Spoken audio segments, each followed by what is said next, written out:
As Constituições Brasileiras e a Educação, parte 7. A interrogação indica que há controvérsias. A corrente minoritária entende que foi uma pequena alteração e não uma nova Constituição. A corrente majoritária defende a tese de que, teórica e tecnicamente, não se tratou de emenda, mas de nova Constituição. No portal gov.br aparece como Constituição 67, Emenda Constitucional 69, Planalto. Em publicação recente, na página do Supremo Tribunal Federal, alusiva ao bicentenário da primeira Constituição, é dito que desde a independência o Brasil teve 7 constituições. Alguns consideram a emenda número 1 de 69, decretada por uma junta militar, a Constituição de 69. No entanto, diz a publicação, a história oficial considera apenas 7. Nos primeiros anos do governo Costa e Silva, surgiu a Frente Ampla, que apoiava a luta pelo retorno da democracia, a escolha de presidente por meio de eleições diretas e a formação de uma nova Constituinte. O mandato de Costa e Silva foi interrompido por uma grave doença. Impossibilitado de governar, os militares decidiram que o vice-presidente, o civil Pedro Aleixo, não deveria assumir a presidência. O alto comando das Forças Armadas organizou uma junta militar governativa formada pelos ministros do Exército, da Aeronáutica e da Marinha, que assumiu provisoriamente o governo. Foi essa junta militar que decretou a Emenda Constitucional número 1 de 1969. O artigo 8º diz que compete à União. E no item 17, legislar sobre e a linha Q, diretrizes e bases da educação nacional, normas gerais sobre desportos.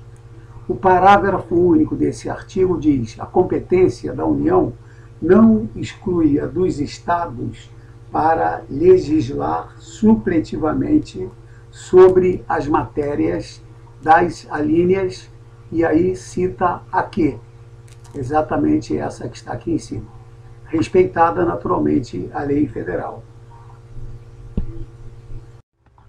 Artigo 175. A família é constituída pelo casamento e terá direito à proteção dos poderes públicos. Parágrafo 4º. Lei especial disporá sobre a assistência à maternidade, à infância e à adolescência e sobre a educação de excepcionais. Percebe-se aí claramente a ideia de educação especial. Artigo 176.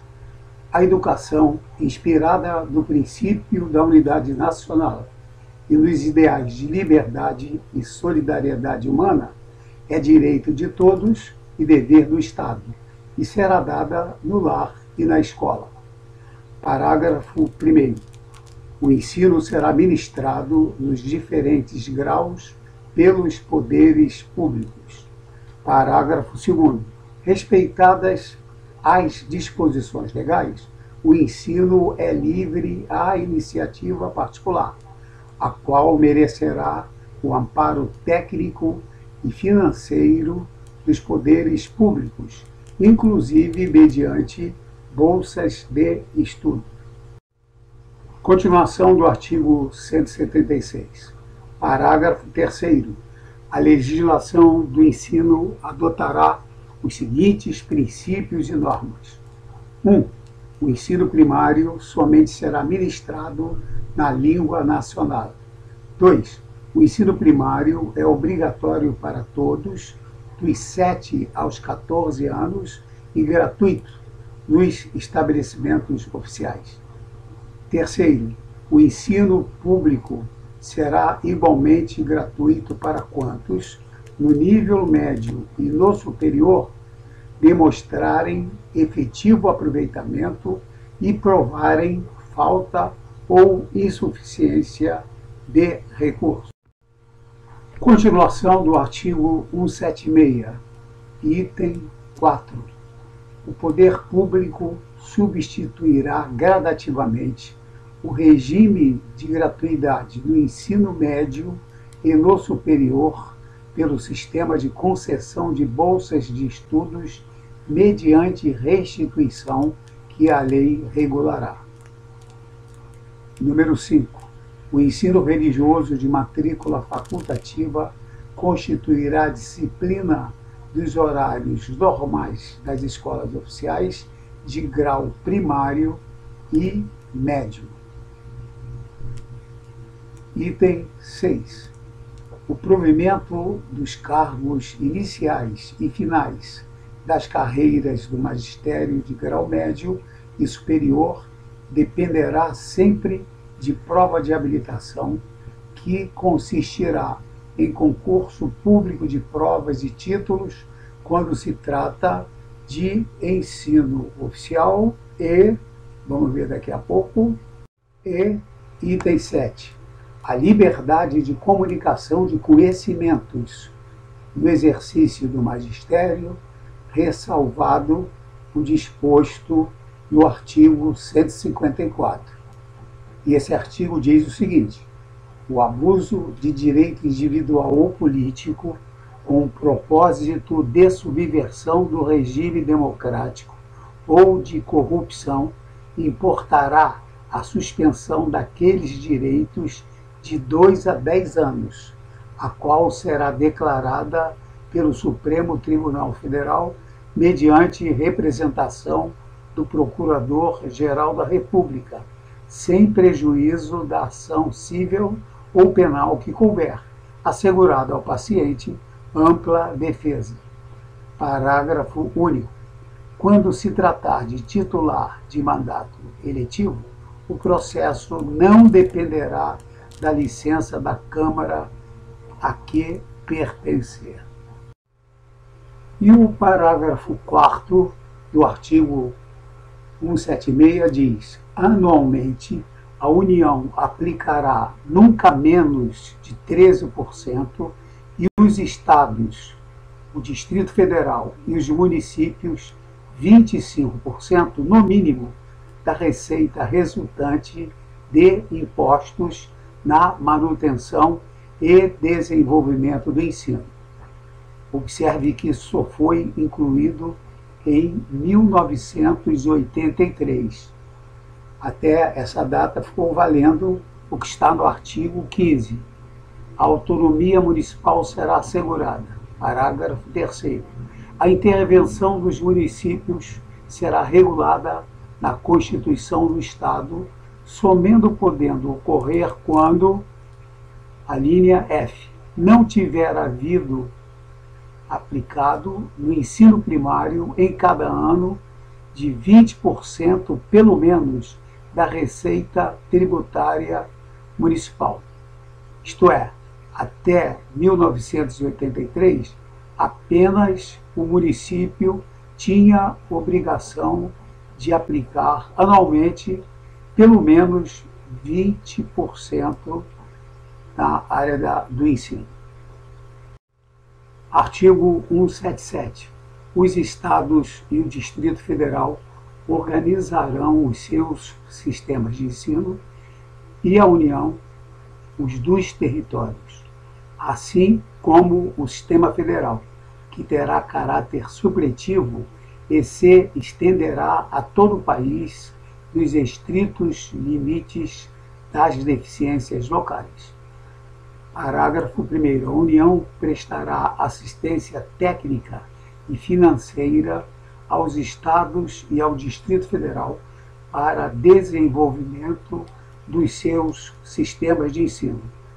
Parágrafo 2º. Cada sistema de ensino terá obrigatoriamente serviços de assistência educacional que assegurem aos alunos necessitados condições de eficiência escolar. Artigo 178.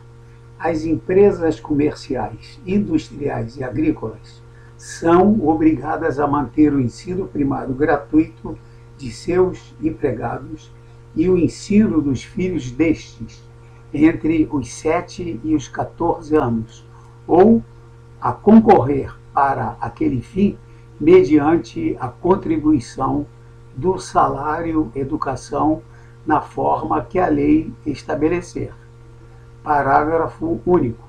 As empresas comerciais e industriais são ainda obrigadas a assegurar, em cooperação, condições de aprendizagem aos seus trabalhadores menores e a promover o preparo de seu pessoal qualificado.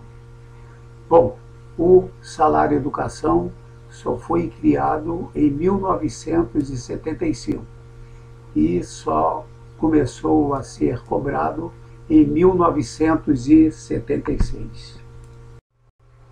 Artigo 179. As ciências, as letras e as artes são livres, ressalvado o disposto no parágrafo 8º do artigo 153. Ora, que diz o parágrafo 8º do 153. É livre a manifestação de pensamento, de convicção política ou filosófica, bem como a prestação de informação independentemente de censura, salvo quanto a diversões e espetáculos públicos, respondendo cada um, nos termos da lei, pelos abusos que cometer. É assegurado o direito de resposta. A publicação de livros, jornais e periódicos não depende de licença de autoridade. Não serão, porém, toleradas as propagandas de guerra, de subversão da ordem ou de preconceitos de religião, de raça ou de classe, e as publicações e exteriorizações contrárias à moral e aos bons costumes. E esse parágrafo único aqui é do 179. O poder público incentivará a pesquisa e o ensino científico e tecnológico. E o artigo 180 da Emenda Constitucional número 1 de 69 para alguns, ou então Constituição de 69 para outros, diz que o amparo à cultura é dever do Estado. E no seu parágrafo único, ficam sob a proteção especial do poder público os documentos, as obras e os locais de valor histórico ou artístico, os monumentos e as paisagens naturais notáveis, bem como as jazidas arqueológicas.